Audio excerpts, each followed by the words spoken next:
Welcome to Inside Sim Racing. I'm John Sable alongside Darren Ganji, and today we are reviewing the BenQ XR3501 35-inch ultra-wide curved monitor.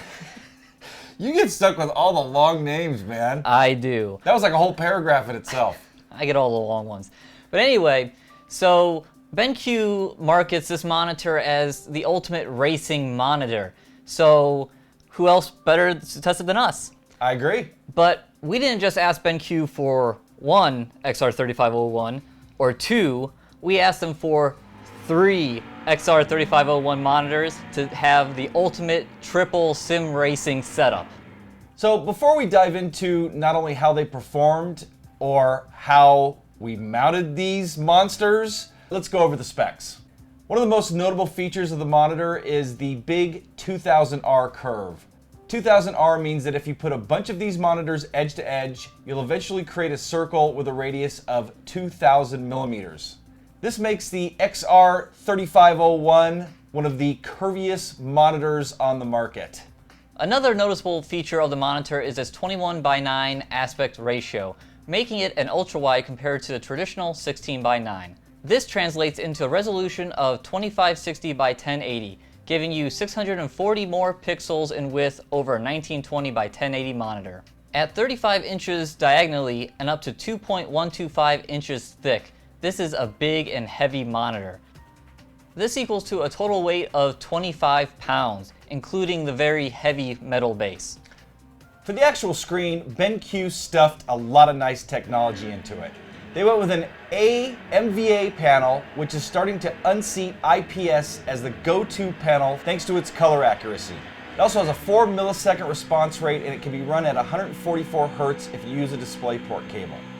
Speaking of connections, the monitor features two HDMI 1.4 ports, a DisplayPort, a mini DisplayPort, audio line in and out, and a headphones jack, and does not include a DVI port. BenQ supplies you with an HDMI cable, DisplayPort to mini DisplayPort, and audio cable.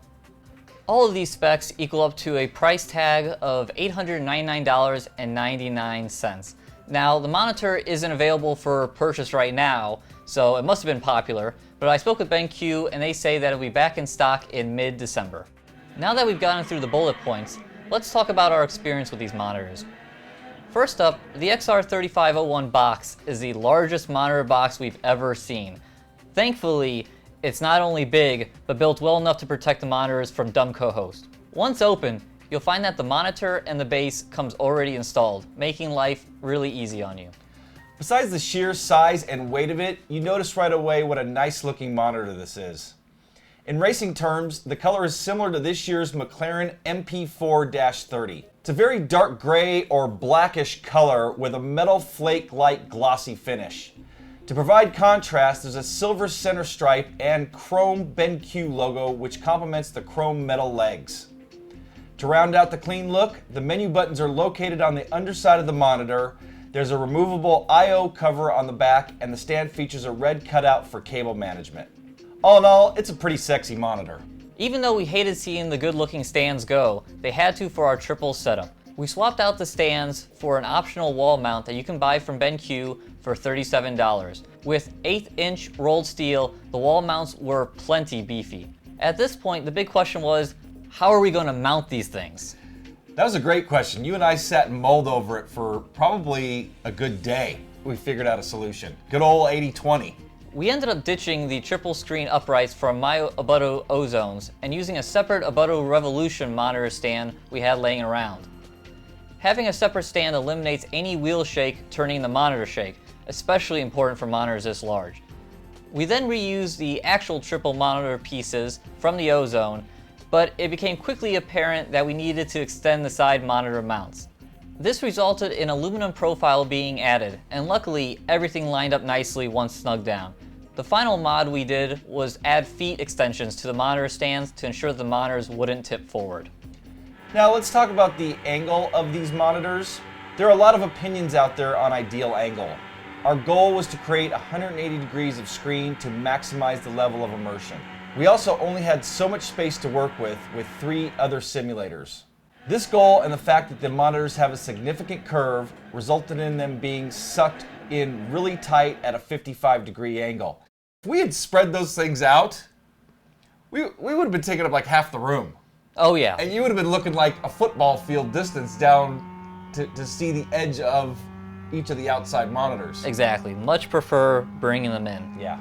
The monitors are so tight, in fact, that we've nicknamed it the Bat, because it kind of looks like bat wings wrapping around you. Or I'm just really lame. Yeah, you nicknamed it the Bat, which I think is fitting. I think that how you just described it fits really well. The monitors were then connected to our EVGA GTX 970 FTW Plus via the DisplayPort to mini DisplayPort cable provided by BenQ to take advantage of the 144 Hz.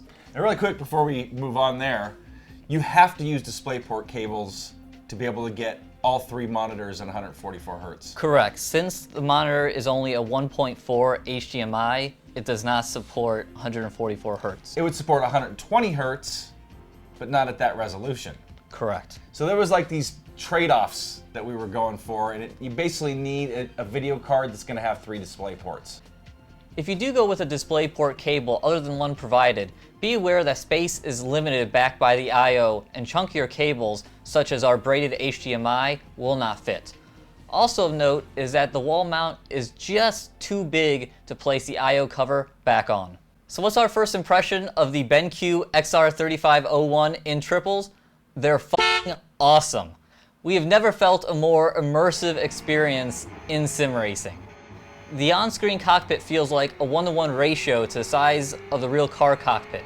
Between the screen size, aspect ratio, and the curve, they all work together to make the perfect combo. If the screen was smaller or the standard 16:9 ratio, we wouldn't have achieved 180 degrees of screen. We also wouldn't accomplish 180 degrees of screen if the monitors didn't have the 2000R curve.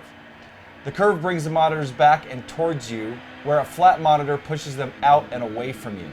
Another thing we love was the 144 Hz and 4 millisecond response rate. Everything is just so smooth at 144 Hz. The monitors even do a good job of keeping everything fluid when the frame rate drops below 144 frames a second. So now let's talk about an elephant in the room. The monitors aren't FreeSync or G-Sync enabled. In theory, this means you need to be running at 144 frames per second to truly capture smoothness of 144 Hz, since the monitor won't match frames like FreeSync or G-Sync. With that said, there were titles where we were only able to achieve between 80 and 110 frames per second, and not only did they run much smoother than 60 Hz monitors, we couldn't spot any tearing. You know, the big reason for that is because we're running them in triples. Yes. If we were just running one monitor with that video card, We'd be fine. I can't see it dropping below 144 frames in any title. So that can make a big difference. So let's talk about the second elephant in the room, which is the resolution. I'm sure a lot of you think that 2560 by 1080 is not enough for a monitor this size. And you're right and wrong. I recently did a build with the LG 29UM65 29-inch ultrawide, which also has a 2560 by 1080 screen, and it was a crisper image because it's a much smaller monitor. With that said, I don't want the XR3501 to have any more pixels. First, any lack of clarity you notice goes away once you're gaming. Second, the triple's resolution is already 7680 by 1080, and the PC is already having enough of a time powering that many pixels. Going to 76080 by 1440 would require the GPU to drive 2.76 million, or 33% more pixels. So on that monitor that you were mentioning, which was for your girlfriend, for Yep. Angela, you didn't do any gaming on it, did you? I did a little bit of video watch, but no gaming. Correct. Okay, so right there, I mean, so if you would have done gaming on it, you know, in comparing it, you may not have noticed the clarity or the clarity difference, because you were mentioning too off camera that in desktop mode, you know, not gaming, you notice it a little bit more. Yeah, it's really in desktop the only time you notice that the pixels are a bit larger just because it's such a large monitor. Right. But in gaming, it looks fine. Yeah. So yeah, it's not an issue while you're gaming. Yep. The last thing we want to cover is the AMVA panel. The panel's color really is fantastic. The monitor comes with 3 gaming modes, with Mode 1 designed for racing games. Honestly, we couldn't tell the difference between the 3 gaming modes and actually stuck with the sRGB mode because of the color accuracy after BenQ assured us there's no performance difference between the different modes. Another feature of the panel is the BenQ Eye Care. I've been battling eye irritation pretty much ever since I came on as a co-host, and part of that was due to looking at my old Acer G23 5Hs all day. Now, even though the BenQs are much larger, they are easier on my eyes and have allowed me to get back to wearing contacts again. With that, how about we get on to the pros and cons? Going to start with the pros, and the first one is the incredibly immersive experience, 2000R curve, and the fact that they're ultra-wide monitors.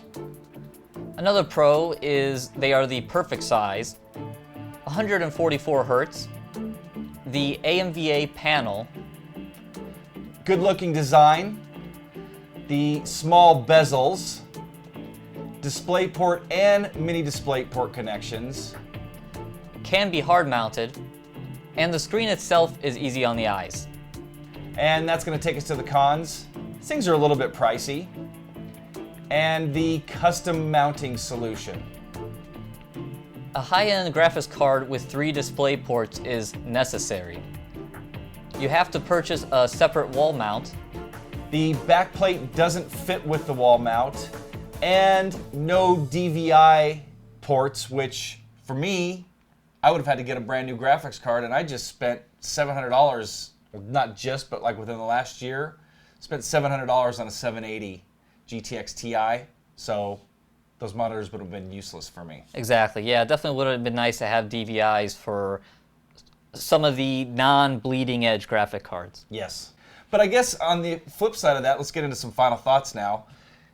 You really, to run in the way we're running, you need to be on the bleeding edge. You need to be on the maximum end of graphic cards to really get the most out of these things. You do. I mean, these are certainly high-end monitors, and if you're going to be going and spending this type of amount of money, I mean, 3 of these with the wall mounts, we're looking north of $2,800. With tax and shipping and everything, you're probably looking at $3,000. Yes. So you're going to spend some good money on your PC and especially your graphics card. Yep. Yeah, and now on the flip side of that too, I personally think, I mean, it's great in triples, but this is a single monitor, or this is a monitor that I would be okay with running as a single. I'd almost consider replacing my triples just to run one of these as a single, because it's got so much screen size, it's got the curvature, the 25 by 60, you know, native resolution, 144 Hertz, and I could run it on my 780. Sure, you can, but that's the fun of triples and these monitors. No, and like I said, I would prefer running in triples. No, don't get me wrong. But again, on the flip side, I would be okay with just running one of these. Yes. And I consider myself a hardcore sim racer for the most part. And you don't. One of those monitors is not much smaller than what I'm running in my triples right now. Anyway, that's pretty much my final thoughts on it. Now, let's get to yours, really, because these were on your rig. I honestly didn't try them that much. I watched you race with them a lot. But why don't you tell everybody what you really thought about these? I mean, I don't think if you have the money, you can go with a better option for triple screen setup. I mean, see a lot of high-end simulators out there where people have these 55-inch TVs mounted, and I've always had an issue with when you drive with screens that big, you look like you're a mouse inside the car. Yeah. It's like everything, the scaling's wrong. Your point of view isn't correct. Yes, and these monitors, I feel like they are the perfect marriage of being the right size, and that curve brings the monitors back where you can have that 180 degrees, which, you know, hear that all the time in sim racing, 180 degrees, 180 degrees. Well, this is the first time where I look all the way left and right, and all I see is screen. And some people say, well, that's, you know, you don't need that much. You're not even utilizing the last bit. I'm okay with that. And when the games that properly support triples, you see, like in a stock car in iRacing, you see like the headrest right there, knocking down your view, and that's perfect. That's exactly what I want.